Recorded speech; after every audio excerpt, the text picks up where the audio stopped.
So ಬೆಂಗಳೂರಲ್ಲಿ ಚಿತ್ರದುರ್ಗ ಮೂಲದ ರೇಣುಕಾ ಸ್ವಾಮಿಯನ್ನ ಹತ್ಯೆ ಮಾಡಲಾಗಿದೆ. ಚಿತ್ರದುರ್ಗದ ಲಕ್ಷ್ಮೀ ವೆಂಕಟೇಶ್ವರ ಬಡಾವಣೆಯ ನಿವಾಸಿ ಈತ. ಚಿತ್ರದುರ್ಗದಲ್ಲಿ ವಾಸಿಸುವಂತ ವ್ಯಕ್ತಿ ಈತ. ಅಪೋಲೋ ಮೆಡಿಕಲ್ ನಲ್ಲಿ ಈತ ಕೆಲಸ ಮಾಡ್ತಾ ಇದ್ದ. ಒಂದು ಅಪೋಲೋ ಫಾರ್ಮಸಿಯನ್ನು ನೀವು ನೋಡಿರ್ತೀರ, ಅಪೋಲೋ ಫಾರ್ಮಸಿ ಇರುವಂಥದ್ದು, ಅಲ್ಲಿ ಕೆಲಸ ಮಾಡಿರ್ತಾನೆ. ಶನಿವಾರ ಮನೆಯಿಂದ ಹೊರಟವನು, ನಂತರ ವಾಪಸ್ ಬಂದಿಲ್ಲ. ಶನಿವಾರ ಮನೆ ಬಿಟ್ಟವನು, ನಂತರ ಮನೆಗೆ ಬಂದಿಲ್ಲ. ನಿನ್ನೆ ಬೆಂಗಳೂರು ಪೊಲೀಸರಿಂದ ಕುಟುಂಬಸ್ಥರಿಗೆ ಈ ರೀತಿ ಆಗಿದೆ ಅಂತ ಮಾಹಿತಿ ಹೋಗಿದೆ.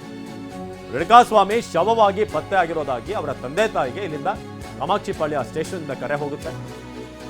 ಈತ ದುರ್ಗದ ಮೂಲದವನು, ರೇಣುಕಾ ಸ್ವಾಮಿ ಅನ್ನುವ ವ್ಯಕ್ತಿ. ಸೊ ಅಲ್ಲಿನ ವೆಂಕಟೇಶ್ವರ ಬಡಾವಣೆಯಲ್ಲಿ ಈತ ಇರ್ತಾ ಇದ್ದ.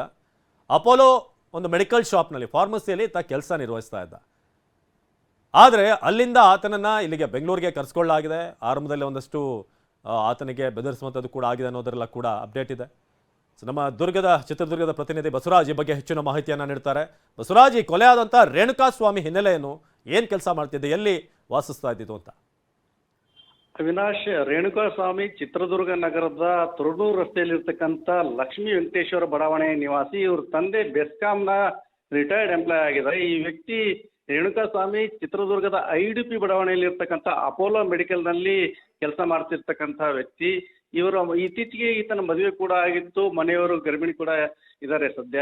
ಹೀಗಿದ್ರೂ ಕೂಡ ಈ ವ್ಯಕ್ತಿ ಯಾಕೆ ಮತ್ತೊಬ್ಬರ ತಂಟೆಗೆ ಹೋದ ಅಂತಕ್ಕಂಥದ್ದೇ ಕುಟುಂಬಸ್ಥರು ಕೂಡ ಪ್ರಶ್ನೆ ಆಗಿದೆ. ಹೀಗಾಗಿ ನಿನ್ನೆ ಅಷ್ಟೇ ಆ ಒಂದು ಕುಟುಂಬಸ್ಥರಿಗೆ ಕಾಮಾಕ್ಷಿಪಾಳ್ಯ ಠಾಣೆಯ ಪೊಲೀಸರು ಒಂದು ಮಾಹಿತಿಯನ್ನು ಕೊಟ್ಟಿದ್ದಾರೆ.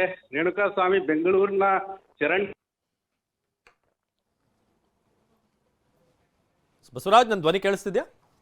ಸಂಪರ್ಕ ಕಡಿತ ಆಗಿದೆ. ಬಸವರಾಜ್ ಮಾಹಿತಿಯನ್ನು ನೀಡ್ತಾ ಇದ್ರು. ಬಹಳ ವಿಪರ್ಯಾಸದ ವಿಚಾರ ಅಂತಂದ್ರೆ, ರೇಣುಕಾ ಸ್ವಾಮಿ ಪತ್ನಿ ಗರ್ಭಿಣಿ ಅಂತ ಕೂಡ ಈಗ ಹೇಳ್ತಾ ಇದ್ರು ಬಸವರಾಜ್.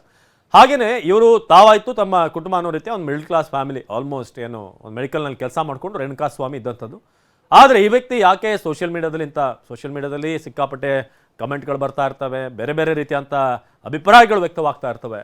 ಆದರೆ ಇಲ್ಲಿ ಒಂದು ಪ್ರಾಣ ಕಳ್ಕೊಳ್ಳುವಂಥ ಮಟ್ಟಕ್ಕೆ ಹೋಗುತ್ತೆ ಒಂದು ಕಮೆಂಟ್, ಒಂದು ಮೆಸೇಜ್ ಅಂತಂದರೆ ಇದಕ್ಕೂ ಭಾಳ ಶಾಕಿಂಗ್. ಹಾಗೇನೆ ಈತನನ್ನು ಅಲ್ಲಿಂದ ಕರ್ಕೊಂಡು ಬಂದು ಕಾಮಾಕ್ಷಿಪಾಳ್ಯದ ಬಳಿ ಎಲ್ಲೋ ಶೆಡ್ಡಲ್ಲಿ ಇರಿಸಿ ಅಲ್ಲಿ ಆತನಿಗೆ ಹೊಡೆದು, ಅದಾದಮೇಲೆ ಆತನ ಬಾಡಿಯನ್ನು ಒಂದು ಮೋರಿ ಬಳಿ, ನೋಡಿ ಈಗ ಆ ದೃಶ್ಯವನ್ನು ನಾವು ತೋರಿಸ್ತಾ ಇದ್ದೀವಲ್ಲ, ಇಲ್ಲೇ ಆ ಬಾಡಿ ಬಿದ್ದಿರುವಂಥದ್ದು. ಆ ಮೃತದೇಹವನ್ನು ಕೂಡ ನೀವು ಗಮನಿಸ್ಬೋದು. ನಿಮಗೆ ಎಕ್ಸಾಕ್ಟ್ಲಿ ಅದನ್ನು ತೋರಿಸೋಕೆ ಸಾಧ್ಯ ಆಗ್ತಿಲ್ಲ. ಆದರೆ ಅಲ್ಲಿಂದ ಭಾಳ ಒಂದು ಕೆಟ್ಟ ಸ್ಥಿತಿಯಲ್ಲಿದ್ದಂಥ ಬಾಡಿಯನ್ನು ನಂತರ ಫೈಂಡ್ ಔಟ್ ಮಾಡಿ ಇದು ರೇಣುಕಾ ಸ್ವಾಮಿ ಅಂತ ಗೊತ್ತಾಗುತ್ತೆ. ದುರ್ಗದಿಂದ ಈತ ಮಿಸ್ಸಿಂಗ್ ಆಗಿದ್ದ ಅನ್ನೋದು ಕೂಡ ಗೊತ್ತಾಗಿದೆ.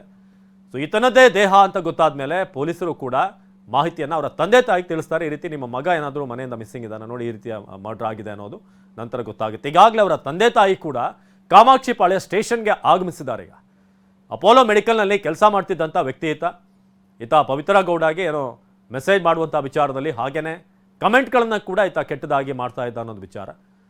ಸೆಲೆಬ್ರಿಟಿಗಳು ಅಂತಂದಾಗ ಸಾಮಾನ್ಯವಾಗಿ ಸೋಷಿಯಲ್ ಮೀಡಿಯಾದಲ್ಲಿ ಇಂಥ ಕಮೆಂಟ್ಗಳು ಬರುವಂಥದ್ದನ್ನು ನಾವು ನೋಡಿದ್ದೀವಿ. ಆದರೆ ಇದು ಒಂದು ಪ್ರಾಣ ಹೋಗುವಂಥ ಮಟ್ಟಕ್ಕೆ ಬೆಳೆದಿರುವಂಥದ್ದು. ಇನ್ನೊಂದು ಕಡೆ ನಟ ದರ್ಶನ್ ಅವರ ಮೈಸೂರಿನಿಂದ ಈಗ ಕರ್ಕೊಂಡು ಬರ್ತಾ ಇರುವಂಥ ಅಪ್ಡೇಟ್ ಕೂಡ ಸಿಗ್ತಾ ಇದೆ. ಒಟ್ಟು 10 ಜನರನ್ನ ವಶಕ್ಕೆ ಪಡೆಯಲಾಗಿದೆ ಅಂತ.